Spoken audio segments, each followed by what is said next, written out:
So welcome everyone to our Q&A tonight, and it's our pleasure to be joined by three members of the Neuroepidemiology Unit from the University of Melbourne, who are also part of the Overcoming Multiple Sclerosis team.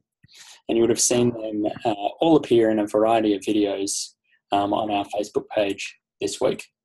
And primarily we've had videos talking about the research that they're doing surrounding lifestyle modifications and how these can be used to manage MS. My name's Brett, for those of you that don't know me. I'm one of the co-founders of MStranslate, who have been running this event this week. So without further ado, what I'm going to do is hand over to Professor George Jelinek to give us a little bit of an introduction about himself and the different members of his team who are joining us tonight and their work. Thanks, George.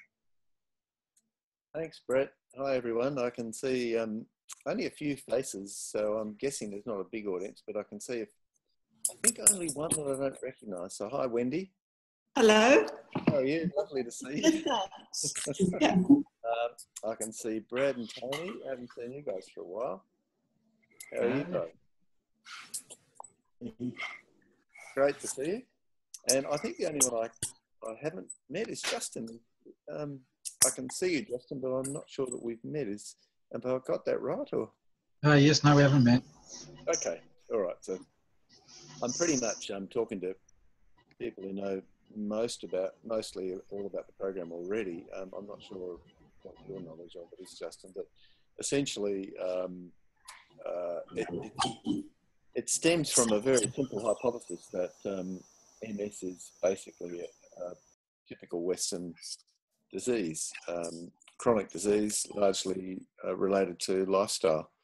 And like those other chronic Western diseases, it should be able to be managed by attending to those lifestyle issues, just as you might with heart disease or type 2 diabetes or high blood pressure or the whole 80% of the illnesses that ail our populations in developed countries.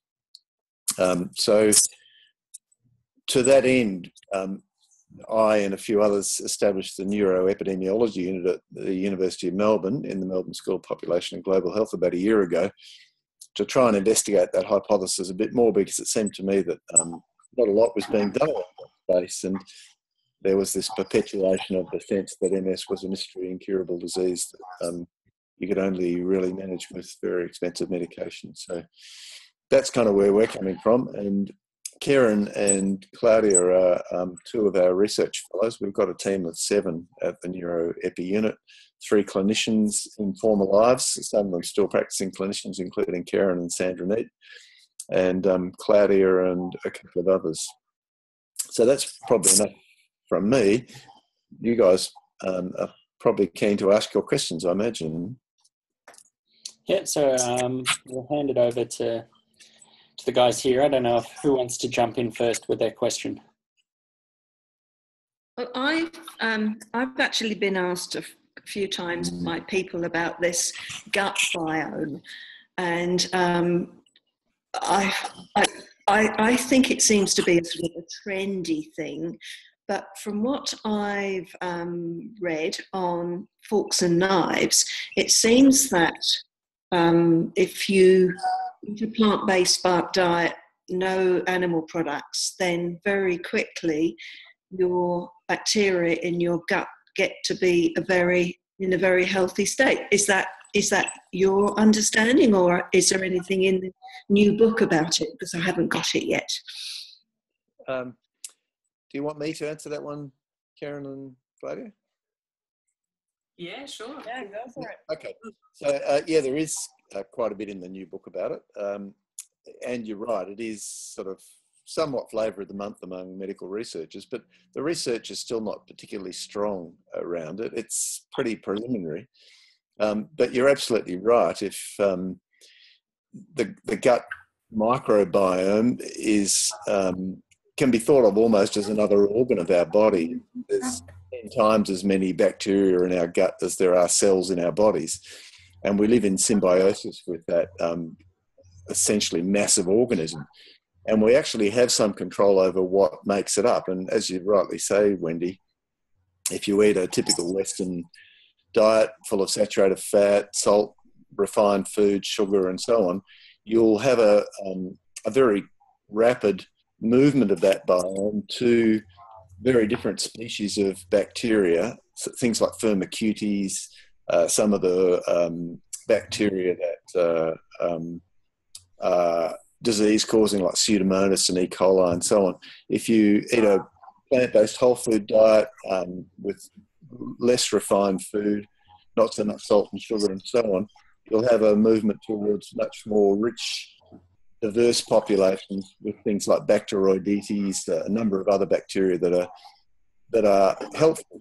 And it's been shown in some preliminary experiments, some quite elegant experiments, that the particular bacteria that line the mucosa, particularly, not so much in the middle of the gut, but the ones lining the mucosa of the gut, if they are in that sort of favoured species of plant-based whole food diets, that they tend to suppress inflammation on Zoom. Shift the immune setting in the body towards an anti-inflammatory setting. But also, there's also other really exciting stuff about the microbiome. So it looks like if you have a unsaturated fat diet versus saturated, there's a very sort of direct effect between those bacteria and the brain in decreasing neuroinflammation. And there's also this interesting effect published in Nature a couple of months ago about promoting remyelination with certain types of gut bacteria. So there seems to be a whole lot happening in that space, and I'm sure, you know, it'll help our understanding, but it probably doesn't help what we actually do about the illness, because the same principles still apply. The OMS principles give you a healthier gut. There's a paper published this week from Austrian researchers in the European Journal of Nutrition, showing that high-dose vitamin D moves the microbiome towards an anti-inflammatory setting at the mucosal level from, you know, really very experienced Austrian gastroenterologist researchers. So there's a whole lot of stuff coming out around it, which will help us understand why it works, but essentially it'll probably tell us, at least in part, why the diet works so well. Yes, because it's when people talk to me and they think that they've got to do something really complicated to make this work, and I say to them, you know, no, it's just simply eat these things and you'll be fine. And yeah, it's difficult to convince people sometimes until they give it a go. Yeah, I think that's right. A lot of people choose the more difficult option of having someone else's poo fed into them through their passage, when it's much easier to put healthy food in from the top passage and achieve the same result. It's more lasting. Yeah, and it has further to travel. Yeah. Well, that actually I think leads to a question that you wanted to ask, Brad, that you submitted online, but being here, I'll let you ask the question rather than asking it myself. All right, I have to remember what I asked. I think along the lines of the biome, and particularly in our case, post doing the combined antibiotic protocol as well, looking to rebuild the gut flora. We're wondering if you had any knowledge of where the latest work on encapsulated FMT is at with Dr. Barodi from Sydney. Yeah, look, I think you're probably ahead of that.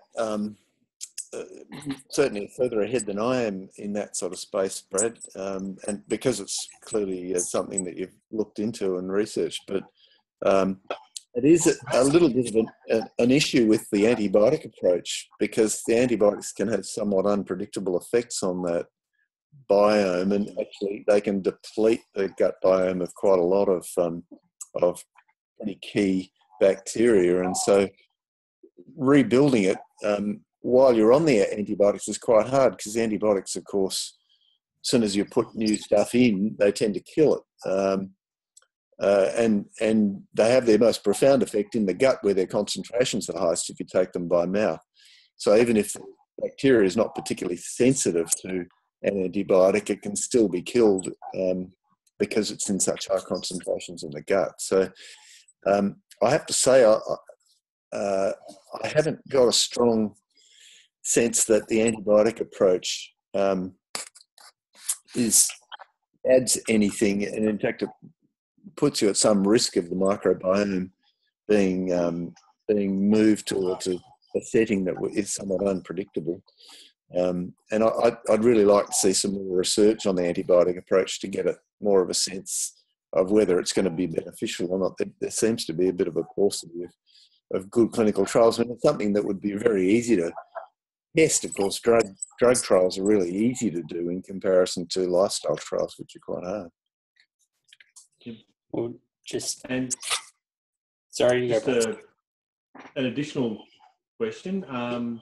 With the saturated diet approach with the OMS, I recently saw a paper that's come out where they showed the immediate effects of eating a meal high in saturated fat, even just one single meal, and it showed the saturated fat, when it migrates through the bloodstream and the capillaries, actually damages the endothelial and the blood-brain barrier as it extrudes through. I was wondering if you had seen that article or knew much about the saturated fat right at that depth. Yeah, look, it's actually really interesting, Brad. And believe it or not, if you go back to, you probably have, I know how thorough you guys are in terms of looking at the literature, but you've probably looked at Swank's original experiments on this, and he showed that very early on. Back in the early days of setting up his big 34-year study, that one meal of high in saturated fats actually significantly damaged the blood-brain barrier, and we're sort of refinding that now. People have finally returned to their attention to the very things he was talking about all along, about damage to the blood-brain barrier from high saturated fat meals. Yeah, I did see that paper, and it's like a number of other papers, we're starting to get a sense about how important endothelial function is, particularly around the blood-brain barrier. Cool, thank you. So just to follow on, I'll ask one of the questions that was submitted online while we were talking about antibiotics. Helen wrote in and submitted under one of the videos asking about monocycline and whether or not, or what your thoughts were on using it to control MS. And I think it had a bit of a statement from one of the books talking about it. Do you want to comment on that at all?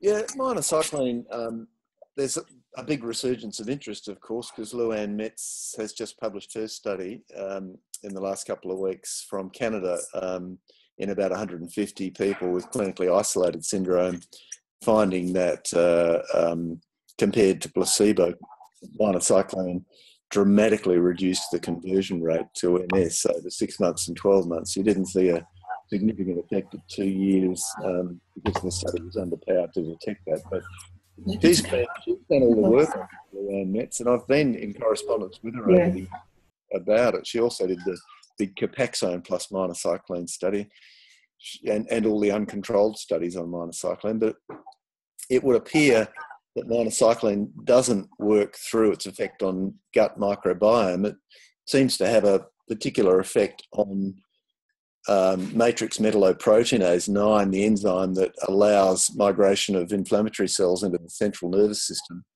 And it actually protects cells in the brain from cellular damage. So, I mean, it's been used in lots of other research scenarios in rat models of hypoxic damage to brain cells, things like that.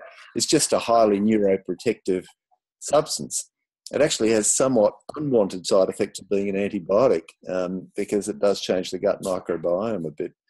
And I'm sure what researchers will do once Louanne continues with the work and shows that it is as effective as most of the DMDs around, what researchers will do is try and alter the structure of the molecule so that it doesn't have the antibacterial effects, it just has the neuroprotective effects. But I think that part of that question was, do I take it? No, I don't. I don't take any medication, and I don't actually, unless people are having trouble controlling the illness on the OMS program, then I don't suggest there's any need to go into some of those other therapies. But for people who are, I've certainly suggested that minocycline is a useful thing to add. It's really safe. People have 6 million prescriptions are written every year around the world for minocycline for acne. Very safe drug, long track record of use over 25 years. So it's a safe thing to add, but for most people, I think there's the opportunity to get control just with lifestyle change. All right, fantastic. I'll open it up to other people. Justin, do you have a question that you'd like to ask through, or any of the other people who are in? Yeah, so my question would be maybe around something like intermittent fasting, and then more long-term sort of fasting mimicking diet that they're now talking about. I don't know if that's part of your protocol, and whether the sort of short-term 18-hour kind of intermittent fasting is enough, or whether there's, when you start talking a number of days, if that has any beneficial impact. Is this one that Claudia or Keryn want to talk to, or I feel like I'm sort of hogging the airwaves a bit? That's because you got most of the knowledge, George. Yeah, I think you got the intermittent fasting question covered too, so I'm happy for you to answer. Yeah. Okay, look, there seems to be little doubt that fasting is a really healthy thing to do, intermittent fasting. And that's been, I mean, Michael Mosley did all that stuff in the BBC documentary, and subsequently his 5-2 diet and so on.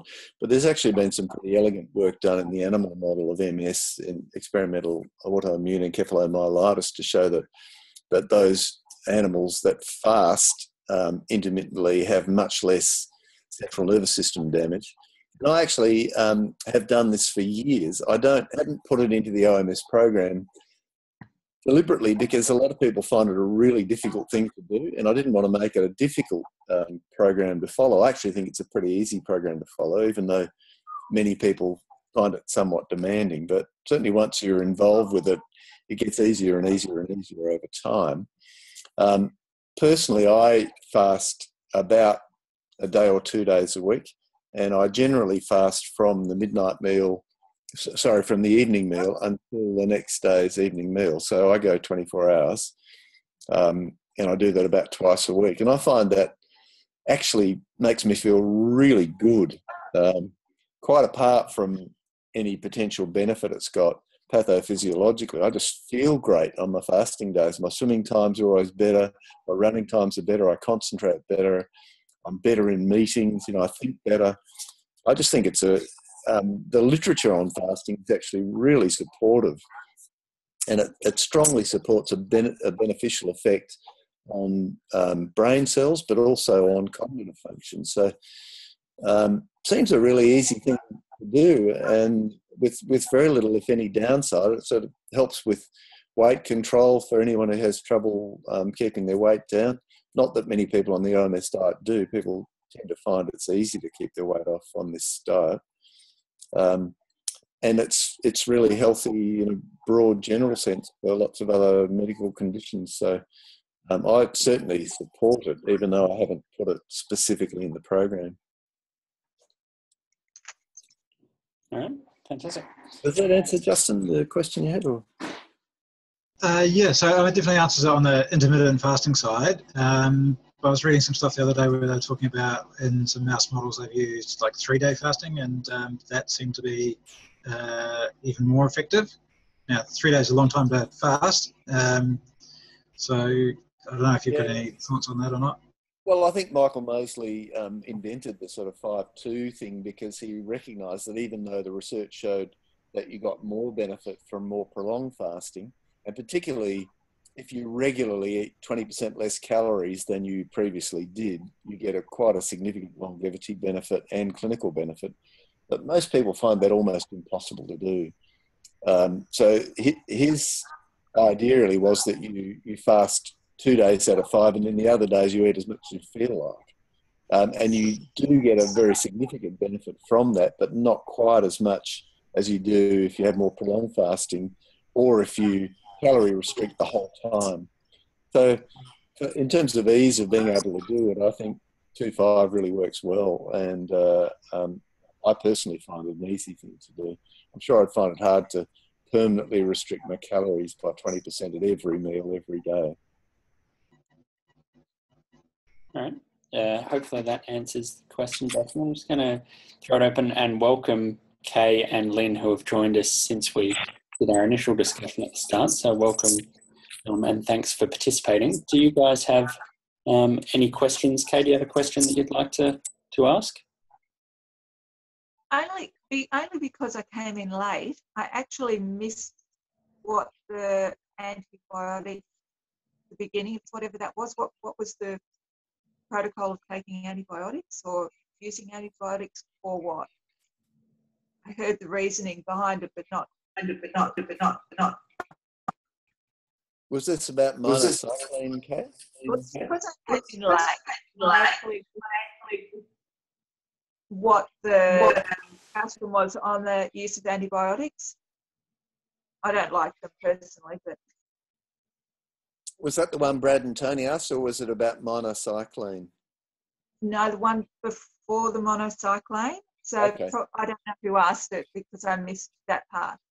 Yeah, look, Brad and Tony, I think were referring to the protocol that Paul Thibault is advocating. A number of other people are advocating. I think it's called the Marshall Protocol. Is that right, Brad and Tony? Where Vanderbilt Uni and it's the Paul Thibault approach. Yeah. What's the chap's name in the UK? Yeah, long-term antibiotics, essentially over quite a long period, about a year, is it? And you have a series of antibiotics? Yeah, it's a combined antibiotic protocol to address latent infections like CPM. Yeah. So that's mainly been devised, and Paul Thibault published some work around this, which he shared the paper with me. It's quite his hypothesis is that there are some organisms like chlamydia that give you a sort of venous inflammation in the brain, and that's part of the pathophysiology of MS developing. And so if you eradicate those organisms, you can get on top of it, the thing will improve, and as I understand it anyway, and those organisms are quite resistant because they're sort of deep within brain substance and so on. So you need a prolonged course of multiple antibiotics to get rid of them, which I know a number of people who've been on and done the course, and they find it really challenging, as in they feel quite sick for a period of time taking that combination over a long period of time. I mean, we all don't feel great when we take antibiotics, so I sort of get how bad it would feel taking it for a long period of time. And I have to say, I just remain somewhat unconvinced by the evidence. I would need to have stronger evidence than currently exists before I would embark on something that I regard as pretty invasive in comparison to eating well, exercising, meditating, stopping smoking. Yes. That in that regard, I agree with you. I actually have a nutrition and herbal medicine background as well. So coming across this site just this week, I am so encouraged because I've only taken a nutritional path. Oh, good, Kay. Yeah. I mean, the OMS program is sort of built around a nutritional approach, but there are a number of other steps in it which we also think combine with the nutritional approach to give you the optimal outcome. So vitamin D, and I'm sure you're across all this, Kay, but vitamin D and sun exposure and exercise and stopping smoking and omega-3 supplements, meditating or some other stress reduction technique, social support, and so on, intellectual enrichment. There's a number of things around that are work in combination with the nutritional approach, we think. All right, excellent. I'm just encouraged. Thanks very much for the question, Kate. And I'll welcome Andrew into the discussion, who's just joined us as well. I'll give you a chance to ask a question in a second, Andrew, but before you do, I'm going to throw a question at because they're sitting there silently at the moment, and I want to get them involved as well. So we've had the opportunity, obviously, to see a couple of videos with you guys this week already, talking about some fantastic publications that's come out of the research that you're doing.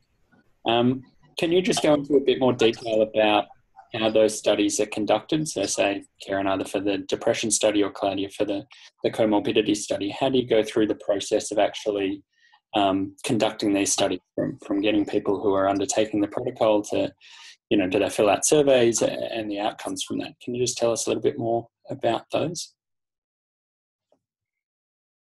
Sure. Do you want me to take this one, Keryn? Yeah, go for it. Okay, so both the depression results that Keryn spoke about and the comorbidity results that I spoke about in the videos were taken from the Holism Study. So the Holism Study started in 2012 and asked people from all over the world to complete a survey using SurveyMonkey. So they followed a link online and they followed some information in the SurveyMonkey, clicked on the consent link and then filled out a whole bunch of questions. Took about 40 minutes to complete that Holism survey. And all that data was collected, made anonymous, and basically congregated in a database. So that database was analyzed using specific software to look at relationships or patterns in the data, basically. So both the results that Keryn spoke about the depression paper and the comorbidity paper came from the Holism Study. Now, the exciting news about the Holism Study is that we've just started analyzing data from 2.5-year data. So the people that that all participated in the baseline study were asked to also complete another survey again 2.5 years later. So that was at the end of 2014, start of 2015.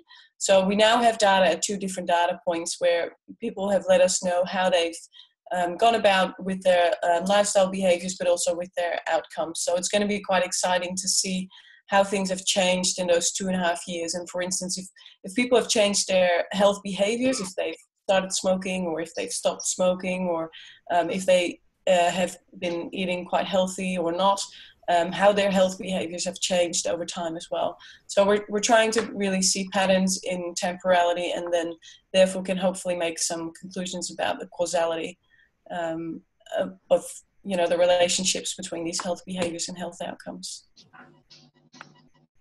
Okay, fantastic. Thanks for that, Claudia. All right, we've got about 7 minutes to go in our conversation before we're going to bring it to an end. So I'll give Andrew a chance to ask a quick question. Oh, I didn't come with a question, Brett. I came to have a look. So okay. I didn't come with a question. There you go. You don't even need to ask questions. Does anyone else have a... Knowing you, Andrew, I would thought that you were going to have a question. But well, I've got heaps of questions, but I don't know. Do that video of mine first if it looks all right. Okay.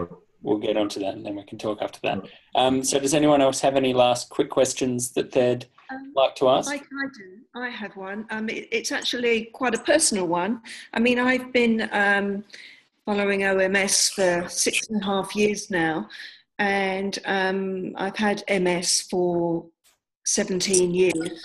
And my first symptom was numb feet. And now all the feeling has completely come back into my feet, which is great. But I've got a twisted toe and my foot's very sore and I've got to have an operation. So I think I've got a question for Keryn. Is there any considerations around having an anaesthetic? Because I've never had an anaesthetic in my life and I don't know whether there are any considerations around MS or spinal anaesthetic or anything like that. So if I could just have some guidance on that. Yeah, sure. No, it's a really good question and one I've asked myself. I had to have some hip surgery done and look, you do get told different things about different medical procedures, and I've certainly anecdotally heard that it's not good for MS.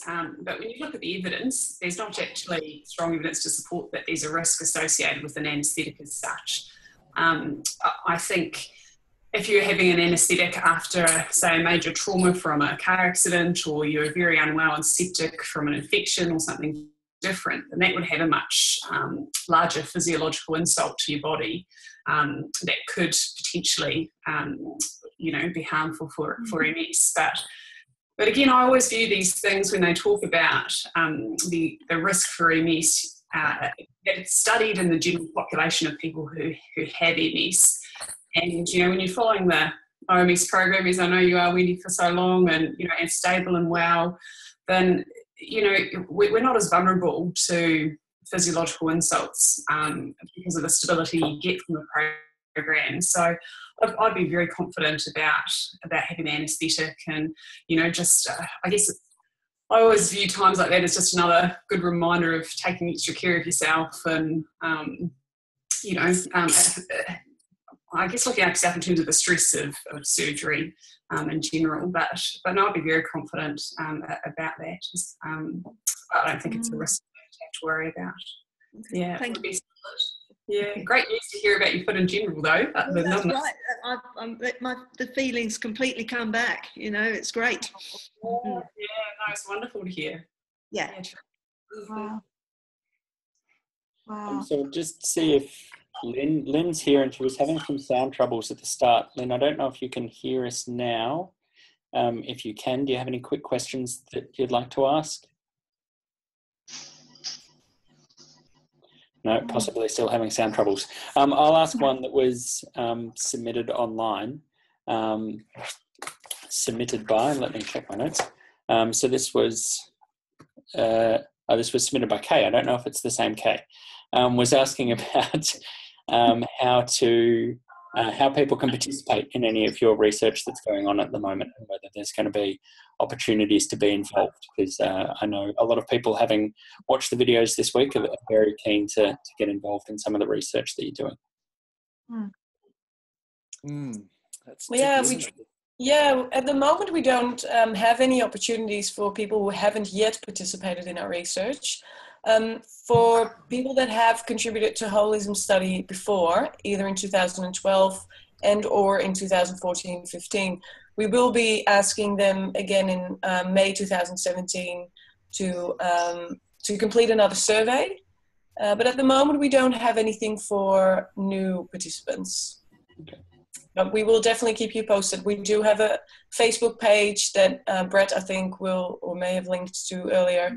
And obviously there's the Overcoming MS Facebook page and website that any news about the research will be shared. So it's a watch this space at the moment. Yeah. Well, with a couple of minutes to go, I'm just going to wrap up and thank George, Keryn and Claudia for all of their participation this week. It's fair to say that they have been bugged extensively by me over the past few weeks, and have been more than willing to give up their time to accommodate all of my requests, even when it was, can you please walk up and down the stairs outside of the buildings a few times. But I mean, it's fair to say already, off the basis of the response, that we've been able to see that everyone is extremely excited about the work that you're doing. We're obviously going to continue to stay in conversation past this week and continue to provide updates of all of the research and fantastic findings that are coming on. So from MStranslate, from everyone that's here participating now, we thank you very much. Yep. Thank you. Thanks. Thank you. All right. Thanks, guys. Appreciate it. Bye now. Bye. Bye now. Bye.